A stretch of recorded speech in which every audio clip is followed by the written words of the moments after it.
Hello, good evening. This is Frank, and we are live. And this is our worldwide community prayer for Saturday night, August 27th. Make sure I get this right. Yes, it is. It's Saturday night, and thank you so much for being here with me. I appreciate you. I appreciate you all for participating in our worldwide community prayer as we bring our list, this week's list of prayer requests before our God. And we meet here have been meeting here on Saturday nights for the past almost now. Well, it hasn't. I don't believe it's been 2 years yet, but it's getting close. If it hasn't, it's getting close to about 2 years. And just want to thank you all for being here with me. I appreciate you all of you that are watching, no matter where you are. You might be in the United States or some other location in the world. I know that I receive emails from all over, and actually one of our praise reports today is from somebody who's actually doing some work in Serbia, and it's Dusan. Let's see if I can say the name, Dusan, or Dusan. Hopefully I don't say it completely wrong, but anyway, there's a praise report that I'm going to be reading to you from a prayer request that we had regarding some water problems in Serbia. And so, yes, all over the world, people that are joining in. So we're going to take a few moments, make sure that this is all working. I can see that there are some of you that are already here. I see that Stephen believes in Yeshua is here with us up on the FRJR website. And then also we have up on YouTube and on Facebook, we have both simulcasts going. Let me just make sure that they're up and running. And that way I can say hello to some people that are out there. I got some more updates tonight to just kind of let you know of some exciting things for our community that I'll be able to share with you. And let's just hear. Yep, okay, we're up. We're good there. Awesome. I see Marianne, and Marianne is with us. Awesome. Yvonne is with us. Rita, I think that's how you say it. Rita, please forgive me if I mispronounced that. Up on Facebook, thank you so much for being with us. And also up on YouTube, yes, we are. All right, it's all working. Very good. And so we're actually going to be talking a little bit about Hezekiah again, as we introduced him last week, and we're going to be talking about him again, and you'll understand why we're in second Kings actually, and talking about him, and I'll bring that up in a little bit. Just want to make sure that I say hello to some people here. Barbara is with us, very good, and Heidi's with us. The Mau is with us. The Mau. Helen is with us. Who else we got? We got Helen, and that's awesome. The more we chat here in the beginning, more people are going to come in, and I just want to make sure everybody knows that I'm very thankful that you're here with me. We were outside on the front porch tonight, and I'm having just some regular iced tea.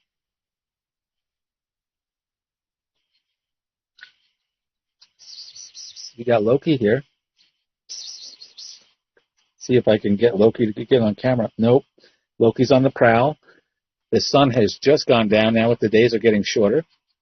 And so as we start this, I got the lights on. And it's been so dry here that I don't think we have to worry about mosquitoes one bit, because there's just everything's all dried up.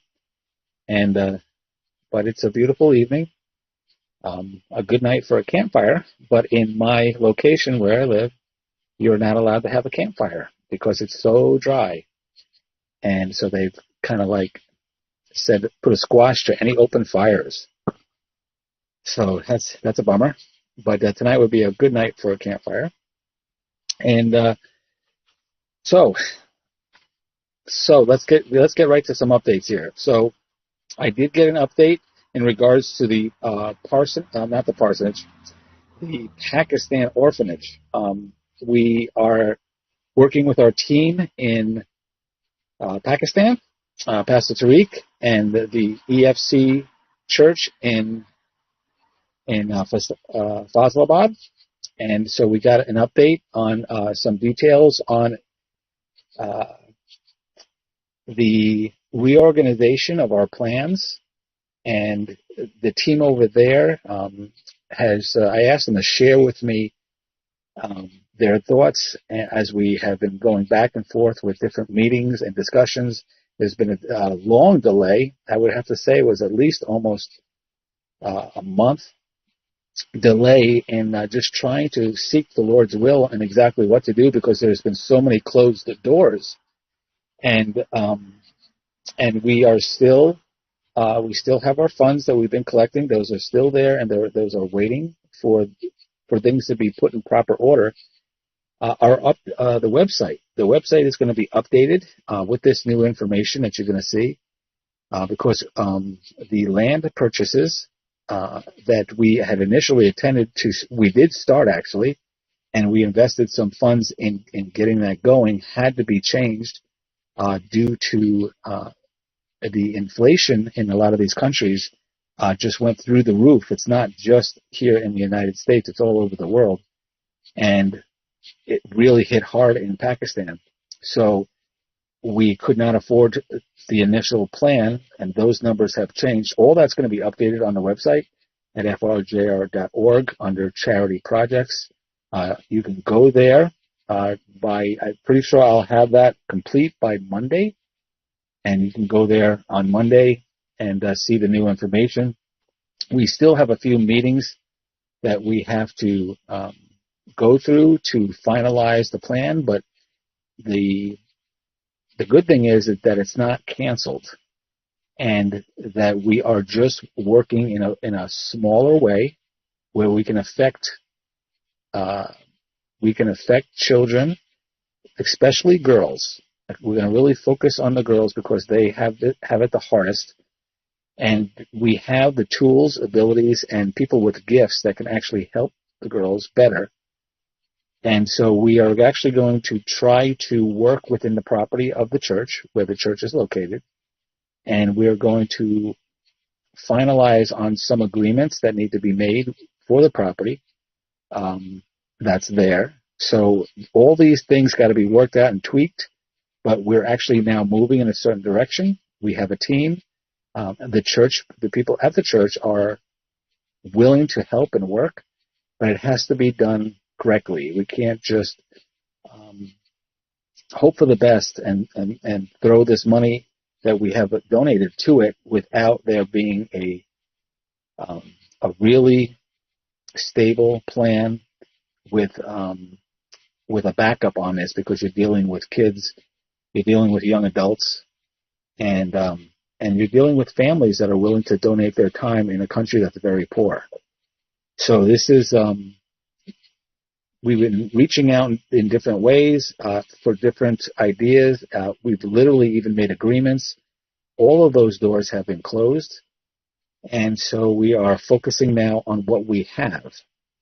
And what we have is the church property, and we also have people that are willing to support this and support those that are most poor. And so that's what our goal is really kind of like focused on now, children that are in the worst case scenario. And so I want to thank everybody for being patient. And as we go through this, everything should be updated, and I will keep you updated as those final things have been discussed and we then move forward. So I actually had a meeting scheduled tonight, and but it's probably going to be. I'm probably going to have to talk with them tomorrow because my schedule will not allow it for tonight. But I did get a very good written outline of the plan, and so yes, so that's a good thing. I want everybody to be updated on that. And as I get photos and pictures, I will then put them up on our Patreon account for those that are supporting the orphans in the Patreon account. I want to thank you for that, for your patience, and for your support for everything that we're doing here. It's greatly appreciated. Now, another update. Okay, so on this past week, I shared with everyone that I will be going to Israel. I will be leaving on the 2nd of September, and I will be returning on the 16th. So it's going to be a 2-week trip. This is a time of serious prayer. That's the way it's being handled because of many things that have been going on just in the past few months, and things that so many different areas. But you can see us as we go through the scripture, the various subjects that we've been talking about. It's all been running parallel to what's been happening in my personal life, for my family and my friends, and the chapel. And so it is something that that I personally feel that it's something that I have to do for myself, to continue to move forward,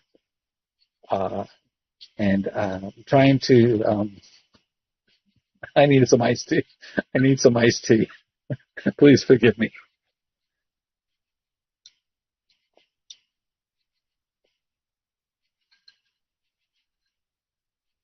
In other words, there has been things in my life that as we move forward, I can sound so dramatic sometimes, and I apologize for that. I don't mean to be, but I take things seriously, and I'm not someone who usually takes things lightly. I do pay attention to the things that happen around me and in my own life, and I am someone who has emotion, and how do I explain that? I care about what I do. I care about those people that are around me, my family, and then my friends and my community, my online community. You can see the dedication in getting together on a weekly basis on Saturday nights for our prayer time. The dedication that we have getting together twice a week, and then the dedication to the chapel that the Lord has, in an incredible way, has brought me to be in a position and a place where we are literally working in multiple locations, and then also internationally with our Pakistan family and the church there. A lot going on, and yet we are moving forward. But when you are continually moving forward, a lot of things hit you.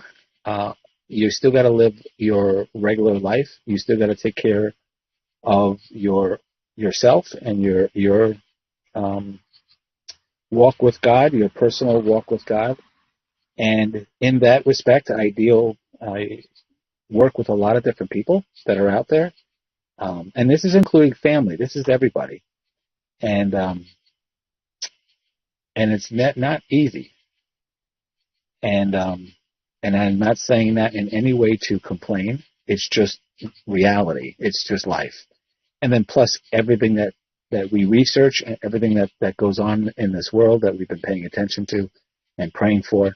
We are watching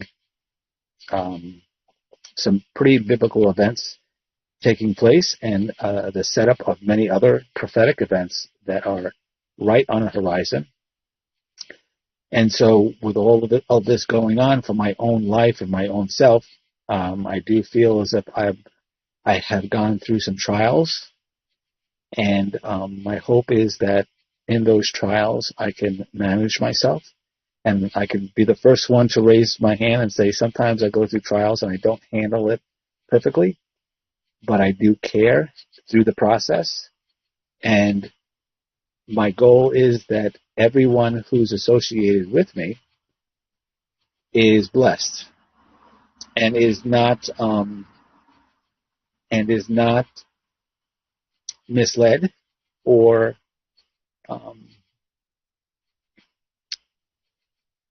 Uh, I was think of a word for me. This would be a great time to look at the live chats. Give me a word. What do you think that you have been spending, many of you out there have been spending a lot of time with me. You can see that I'm sharing the scriptures. You're seeing that we are on this journey together. And I think maybe because there was so much happening in many different ways, in many different areas of my life at the same time, that I kind of lost my focus. And that's something I need to get back. And you might say, "Hey, Frank, you don't sound like you lost your focus." But internally, there's a battle going on, and I think when we hit these different stages in our walk with God and living in this time in history, the war is not just on the outside. The war is going to come internally. And the devil himself will want to stop and trip up everything that every believer is trying to do. You probably see that in your homes. Some of the prayer requests that I get, there's battles going on in the homes, in the workplaces, in the schools. Anyway, there's a spiritual war that goes on in the believers' lives. And sometimes as you deal with these things, you have to face it. And you have to, as you're going down this journey, we talked about checkpoints and things like that during the week. You have to make choices and you have to move forward. And you got to move forward confidently. You can't just have one foot on one path and another foot on another path. You got to put both feet in the same path and you got to move forward. And sometimes you come to a checkpoint and you stop and you sit and you wait instead of moving forward. And so that's kind of like where I find myself. And I had to make a decision to get out and get serious with God again. And so I'm taking a trip to Israel. And if there was any place in the world that I can go and get serious with God and show, if anything, through my actions, show God that I'm serious about this, is to be able to take the minimal cost that I can possibly do. I think let me say this. I'm trying to do this at very low cost. And so, in other words, I'm taking a backpack with me, and I'm not going to rent a car. I'm going to use public transport as much as I possibly can. The only thing I had to buy was airline tickets. I had to do that. And I had to do that in an economical way that it is feasible, where I'm not spending 36 to 40 hours in the air trying to get there and get to Jerusalem, spend some time. I'm going to be staying at a hostel, which is like a dormitory where you stay with people that you don't know and you sleep in the rooms with different people and you share a bath and all that kind of stuff. It is not a hotel. It's not a luxury at all. And you basically, each day,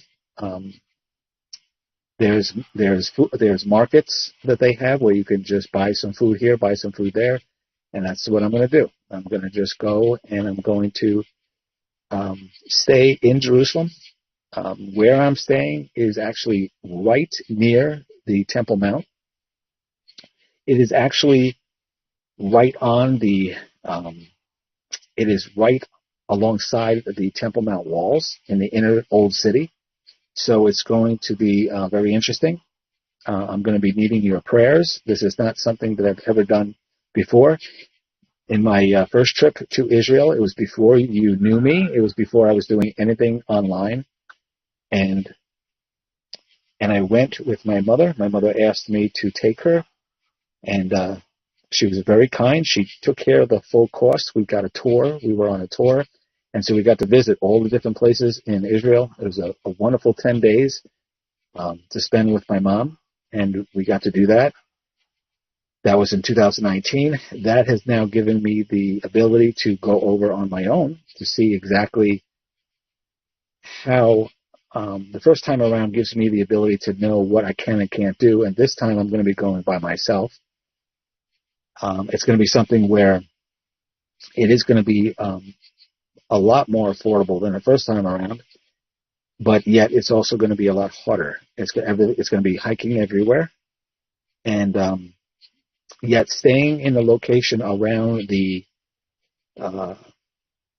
city of David.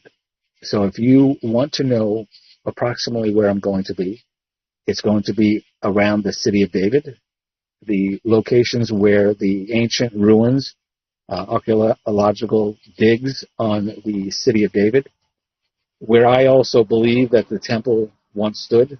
I don't agree with the modern day. I don't agree with where they say the temple stood, where the Dome of the Rock is. I believe it was more on the southern portion of what you would see now as the Temple Mount. And I say this because of historical writings, and also because of what Jesus said. And just knowing where the Hezekiah's tunnels are, where he built the tunnels with the water that would come through for the priests, it's literally in the city of David, the Pool of Shalom, where that is. All those different locations that are mentioned in the scripture are all on that southern portion of the Temple Mount. And Jesus said not one stone would be left upon another in regards to the temple. And so when you look at the Herodian stones, when you look and see what Herod did, and then you understand that Josephus's writings basically declare that the Romans removed the foundation stones of the temple, completely removed them, and the fact that you could not see the temple from the north because of the fortress, Fort Antonio, was in the way, and all that is ancient writing. So when you see the way things are set up now, I think that's part of the deception and misconception of history. But anyway, I've been up on the Temple Mount, and I've also been in the city of David. And I'll just say one thing, is that in my own experience, the time that I spent in the city of David, in the various portions of the Kidron Valley and the Mount of Olives, and that southern portion of the Temple Mount, there is for me, it was probably one of the most powerful experiences that I've had with God, and in that location. And so for me, when I wrap up all that, the research, and then also the experience and the spiritual experience that I've had with God in this location, this is just my own opinion. This is where I'm going back to. This is where I'm spending most of my time, in this location, really going there to sit. Going there to sit and to pray.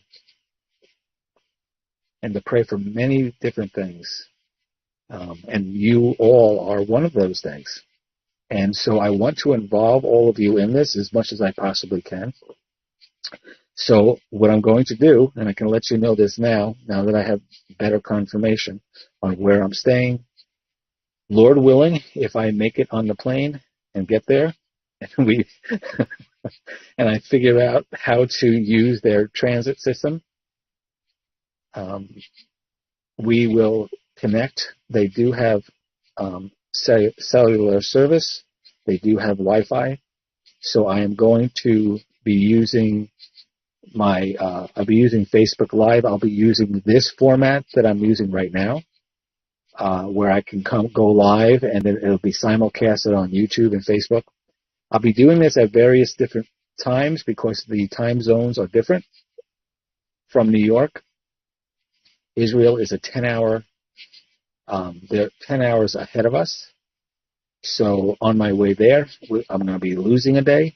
On my way back, I sustain a day.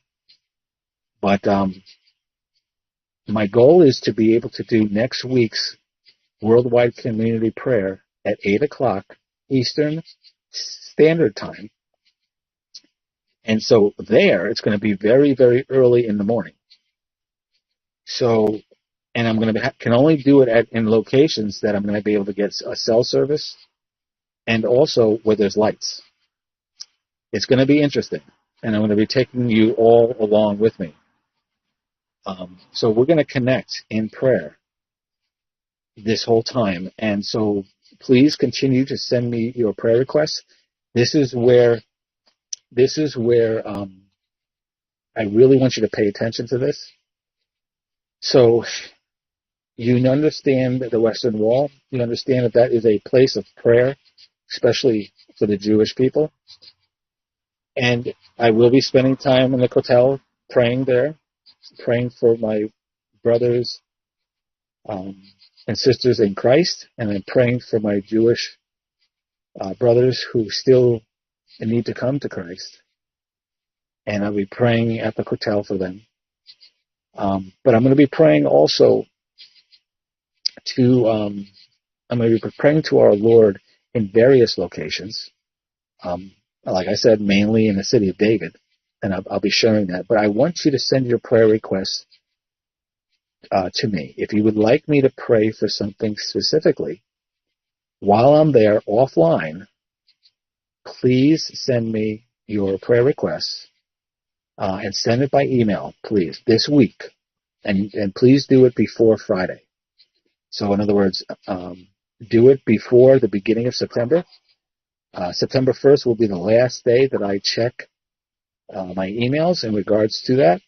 And so if you would, send me your prayer requests.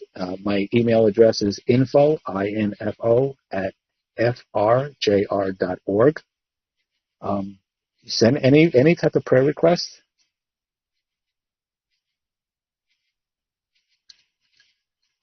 I will be sure to print these out, carry them with me, and pray in these locations. There are going to be some locations during the day that I'll be able to go live spontaneously. So you never know during those 2 weeks between the 2nd of September and the 16th of September. You'll never know when I'm going to be coming on. But I will attempt to come on each day for a very short period of time and show you where I'm at and possibly have some prayer requests then. So if you would, you're going to play a big part. All of you are going to play a big part in this trip. I want to thank those that I do want to say thank you to those that have reached out to me. Some of you have been to Israel before. Some of you know of places in the old city to eat, and I've gotten a few emails. I just want to say thank you for sharing that information with me and for participating in actually, there are people out there that have actually sent funds to help me. And I say thank you for that. It is very kind of you.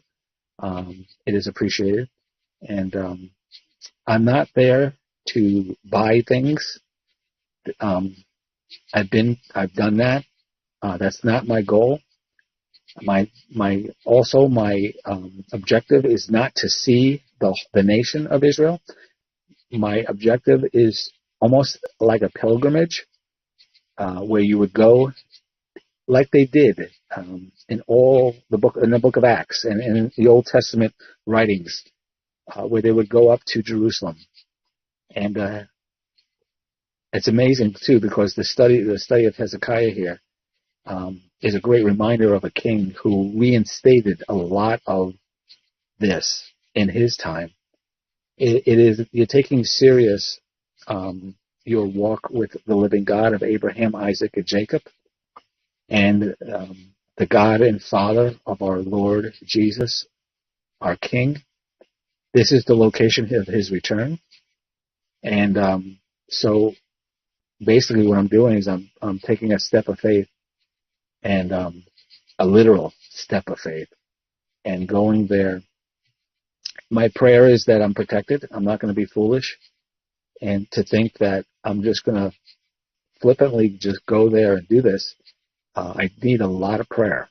I need a prayer for protection, guidance, discernment. I also want to pray for divine appointments.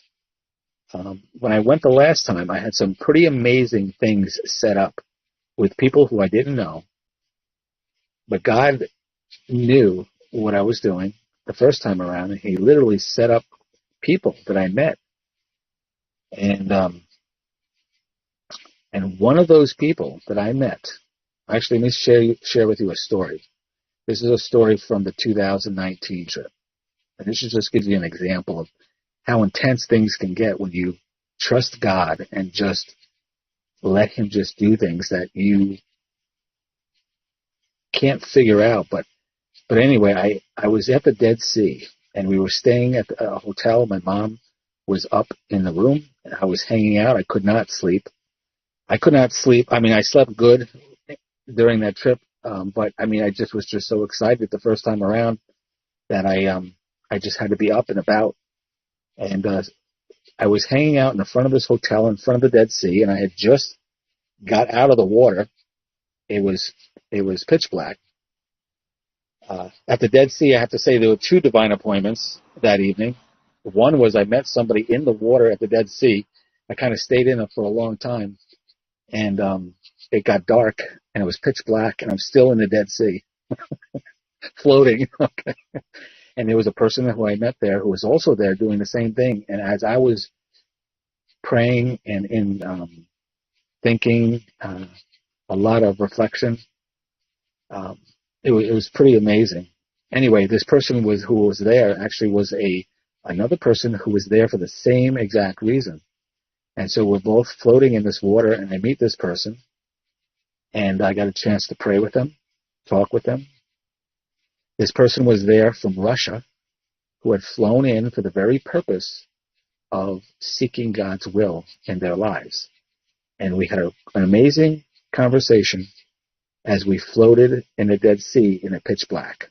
It was pretty amazing.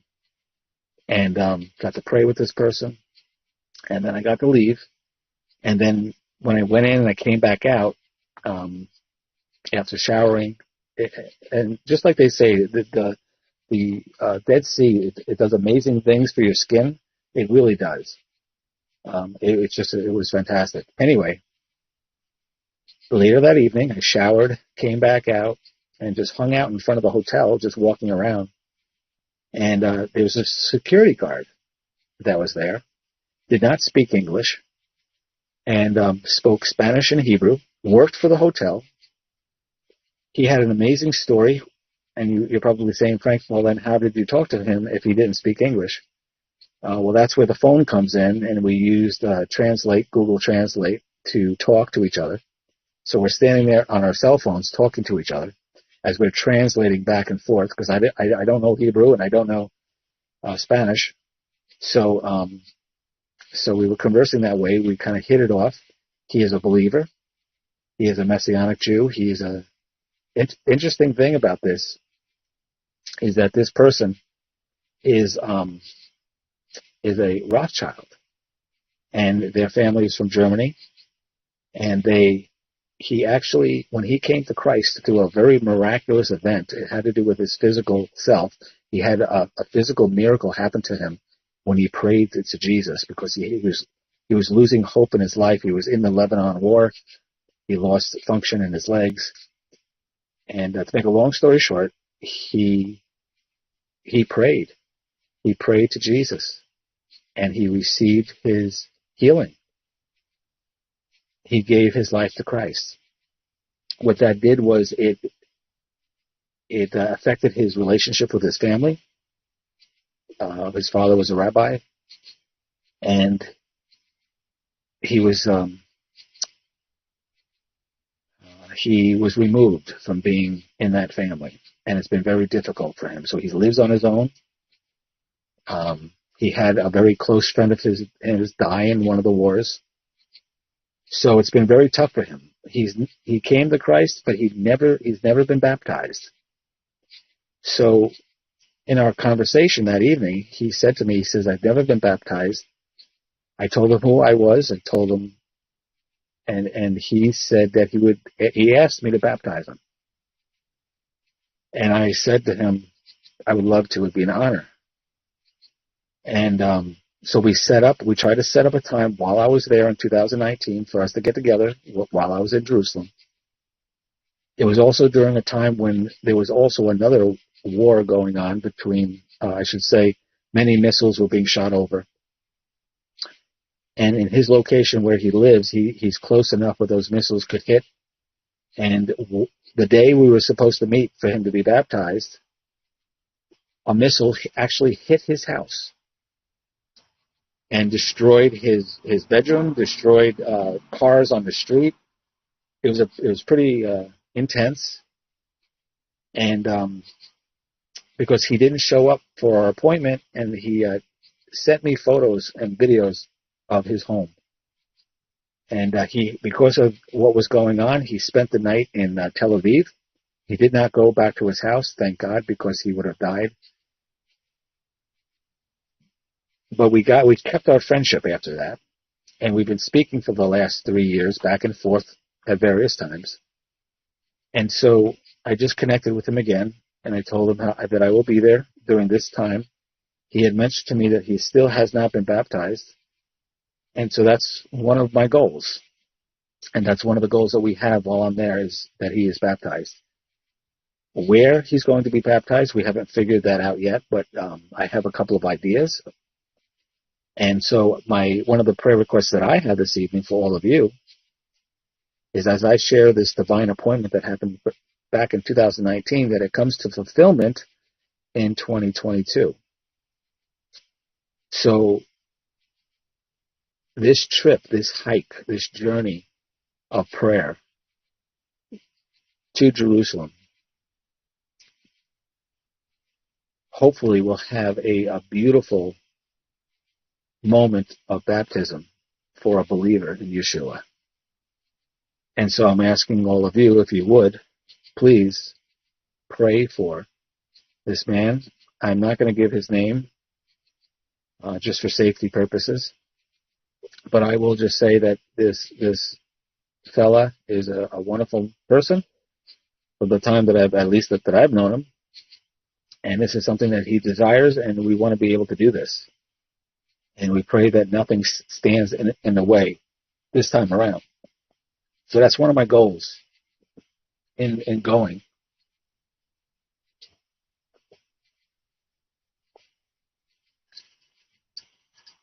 And of course, some personal prayer requests that God leads me in the direction that I need to go, that I get my head in the right place up here, in my heart, in my gut, all of it, that it's all headed in the right direction, and that I'm in God's will, completely in the Father's will, completely.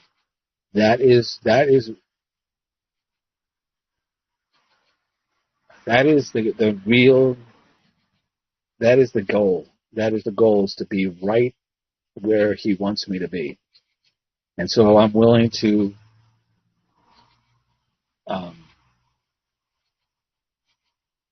go. And my wife has I have her blessing. She knows she's fine with this.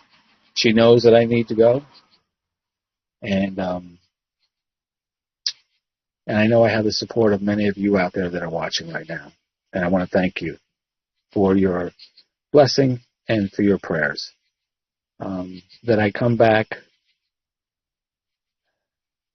with more clarity and more discernment and direction. And that my heart is put in the right place. That my love for God is greater than anything that would stand in its way. And so this is something it's a serious trip. And it's not a trip that I would invite anybody else to because of the way I'm doing it. But I will say this: if the Lord blesses this trip, and watching what's happening in our world, if it doesn't, we don't know exactly what's happening next. I have a few ideas. Uh, I think time is short, but I have a motorcycle I just drove by. But if the doors stay open, where you don't need to have this done, and you're able to go right now, if it's an open door where you can go and be on, without the jab. And if the door stays open for that in the next year, I would love to be able to go again with people. And I think at that point I'll have enough experience to know what to do this in a way that is inexpensive, considering. And it might be a few people, maybe a select few, but there's the possibility of actually being able to host something like that. And if that's something that you might be interested in, I will let you know how this trip goes. You'll be paying attention. And please let me know, because that's something you definitely want to plan ahead of time. Anyway, just talking, I just wanted to make sure that everybody was updated on that. So tonight's discussion is found in 2 Kings, and it's 2 Kings chapter 19, and we're talking about Hezekiah, and the reason why we're talking about Hezekiah, because he was one of the good kings, one of the best kings of Israel, and he actually said a prayer. And he was one of the good kings that was constantly under fire. He was constantly in the threat of war, and he had to continually go to God in prayer. He was a contemporary. The prophet at that time was Isaiah the prophet. And so there was discussion with Isaiah. So you can find Hezekiah in the book of Isaiah. You can see it in Chronicles. I believe it's 2 Chronicles. And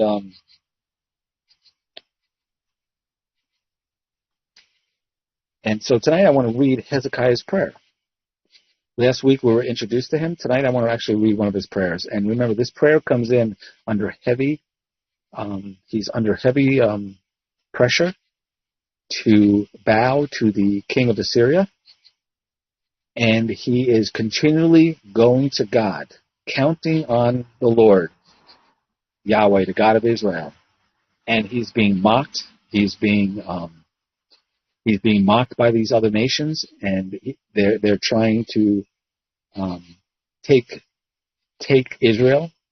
I should say they did take most of Israel. I should say they're trying to take the city of Jerusalem. That's what they're trying to do. And Hezekiah goes to prayer, and I want to read this prayer to you. And I want you to listen to his prayer. I want you to hear his words, how personable his prayer is in his discussion with God. And remember, he's also in contact with Isaiah, that God has been using to be his voice piece at this time. And so you can find the whole story. You can look at Isaiah chapter 18, 2 Kings chapter 18, 19, and 20. You can see this whole story. Read for yourself what's going on here. There's a lot of geopolitics in here. There's a lot of discussion back and forth in regards to the takeover of nations, and the threat of Jerusalem being taken over with Hezekiah being king at that time. It was a big, big struggle. So let's read this prayer. First, let me have some iced tea here. And it's like perfect timing, all of this, our discussion. Even next week's, it's an amazing, we've been going through the book of Acts during our talks. Tomorrow at the Chapel of Maine, I'm finishing up this week with heart intentions. And then next week's going to start the next portion of Acts. It's still in Acts chapter 8, and it actually has to do with baptism. And what did I just say about Israel and what the plan was to go and do in Israel? It's just amazing how all of this has just run in such order. It's been pretty amazing. And so that's why I'm saying I'm watching this and I'm saying, God, what are you going to do? That I don't, I'm anticipating some pretty amazing things happening. And that the fact that this time around I can take all of you with me, it's just an added blessing. And so please feel a part of this, be a part of this. And thank you for your encouragement. It is just, I'm going to need it. I'm going to need it doing it. And, yeah. So let's read this prayer here. It's Hezekiah received, it says, this is verse 14, 2 Kings chapter 19, verse 14. It says, Hezekiah received the letter from the hand of the messengers and read it. And Hezekiah went up to the house of the Lord, the temple, and spread it before the Lord. Okay, so in other words, there was this lot of conversation going back and forth between the king of Assyria. They're trying to discourage the people. They're trying to scare the people. They're trying to get Hezekiah to bow, to basically turn the keys of the city of Jerusalem over to the king of Assyria. They're blackmailing them. They're threatening them. They're